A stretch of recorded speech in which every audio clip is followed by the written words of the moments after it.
धीरूभाई अंबानी का ये मानना था कि अगर आप चाहते हैं कि आपके सपने पूरे हों, तो सबसे पहले आपको सपना देखना होगा। धीरूभाई का जन्म एक साधारण परिवार में हुआ था, लेकिन साल 2002 में वो पूरी दुनिया में 138वें सबसे अमीर इंसान बने। इस वीडियो में आज हम जानेंगे उन्होंने कैसे एक ऐसी कंपनी की शुरुआत की जिस कारण आज उनका परिवार दुनिया के टॉप 10 अमीर परिवारों में आता है। साल था 1932, जब गुजरात के एक छोटे से गांव में धीरूभाई अंबानी का जन्म हुआ। धीरूभाई अंबानी बहुत ही साधारण परिवार से आते हैं और आपको शायद पता ना हो, लेकिन धीरूभाई अंबानी का पूरा नाम धीरज लाल हीराचंद अंबानी है। छोटी उम्र से ही धीरूभाई अंबानी को कुछ बड़ा करने का जुनून था। वैसे तो उन्होंने सिर्फ 10वीं क्लास तक की पढ़ाई की थी, लेकिन उन्होंने अपनी जिंदगी में सीखना कभी भी बंद नहीं किया। उनकी जिंदगी का सबसे पहला बिजनेस गर्मा गर्म पकौड़े बेचना था। धीरूभाई अंबानी के सपने भले ही आसमान को छूते थे, लेकिन वो खुद जमीन से जुड़े हुए व्यक्ति थे। उन्हें मालूम था कि लोगों को क्या चाहिए और किस तरह से चाहिए। धीरूभाई अंबानी किसी भी काम को या किसी भी इंसान को छोटा नहीं समझते, सबसे इज्जत और प्यार से मिलते और अपने प्रोडक्ट की क्वालिटी के साथ कभी भी कॉम्प्रोमाइज नहीं करते। 16 साल की उम्र में धीरूभाई यमन देश चले जाते हैं, जहां पर उन्होंने पेट्रोल पंप पर अटेंडेंट के तौर पर नौकरी की शुरुआत की। कुछ समय के बाद उन्हें प्रमोशन मिल जाता है, जिसके बाद उन्हें क्लर्क बना दिया जाता है। एक पक्का गुजराती होने के नाते धीरूभाई हमेशा पैसे कमाने के नए नए रास्ते खोजा करते और पार्ट टाइम में कई तरह के काम करते, जिस वजह से उन्हें सेल परचेज, कस्टमर के साथ किस तरह से डील करना है और मार्केटिंग का अच्छा खासा अनुभव हो गया था। उनका उस समय का एक किस्सा बहुत ही मशहूर है। उस समय यमन की करेंसी में चांदी के सिक्के चलते थे और धीरूभाई ने नोटिस किया कि चांदी की कीमत सिक्के की मार्केट वैल्यू से ज्यादा है। इस चीज को समझने के लिए मान लीजिए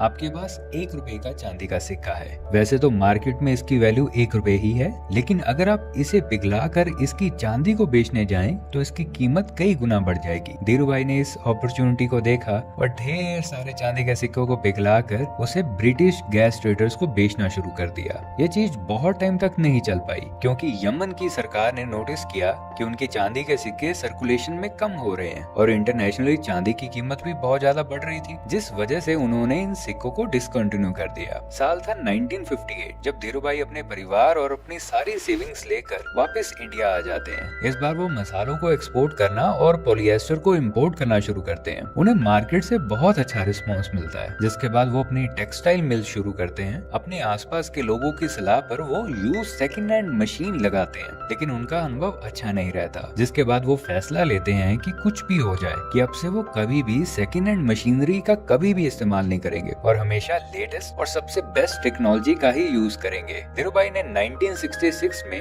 मुंबई में रिलायंस कमर्शियल कॉर्पोरेशन की शुरुआत की, जो आगे चलकर 1973 में रिलायंस इंडस्ट्रीज बना। धीरूभाई का सारा फोकस अपने बिजनेस को एक्सपेंड करने में होता। वो बहुत ही मिलनसार स्वभाव के थे और अपने कॉन्टैक्ट्स के जरिए न्यू अपॉर्चुनिटीज को देखते और अपने बिजनेस को ग्रो करते। उनकी बिजनेस जर्नी का एक किस्सा बहुत मशहूर है। वैसे तो वो अपने अरब के क्लाइंट्स को मसाले एक्सपोर्ट किया करते, लेकिन एक बार उनके एक क्लाइंट ने उनसे मिट्टी और खाद का जिक्र किया। धीरूभाई वैसे तो इन चीजों में डील नहीं करते थे, लेकिन ये ऑर्डर बहुत बड़ा था और वो इस अपॉर्चुनिटी को अपने हाथ से नहीं जाने देना चाहते थे। कई लोगों ने उन्हें इस ऑर्डर से दूर रहने की सलाह दी, क्योंकि मुंबई जैसे शहर में इतने सारे खाद को इकट्ठा करना ये पॉसिबल नहीं था। लेकिन धीरूभाई इस ऑर्डर को बुक कर लेते हैं और एक्सपर्ट्स की टीम बनाकर इस ऑर्डर पर पूरा ध्यान देते हैं और वो टाइम पर इस ऑर्डर को पूरा करते हैं। हर इंसान की तरह धीरूभाई अंबानी की जिंदगी में भी ऐसे बहुत लोग आए जो उन्हें रोकना चाहते थे, उन्हें गिराना चाहते थे।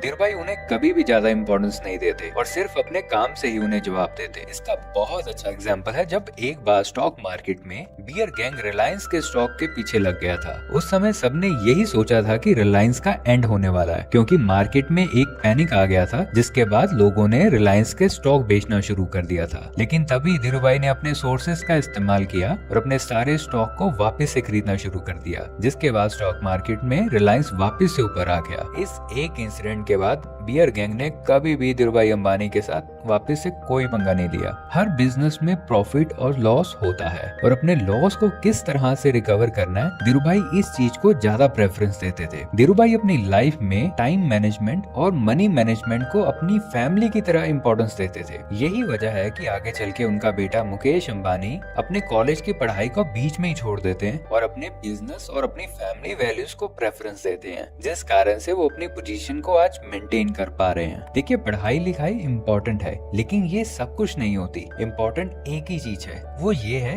कि आपने क्या किया, किस तरह से किया और कब किया। अगर आप बिजनेस करना चाहते हैं तो आप भी कर सकते हैं, लेकिन अगर आप बड़ा बनना चाहते हैं तो आपको लोगों को यानी मार्केट को समझना पड़ेगा। आपको ये वीडियो कैसा लगा नीचे कमेंट में मुझे जरूर बताइएगा। अगर आप नए हैं तो इस चैनल को सब्सक्राइब कर देना। मिलते हैं अगली वीडियो में। राम राम।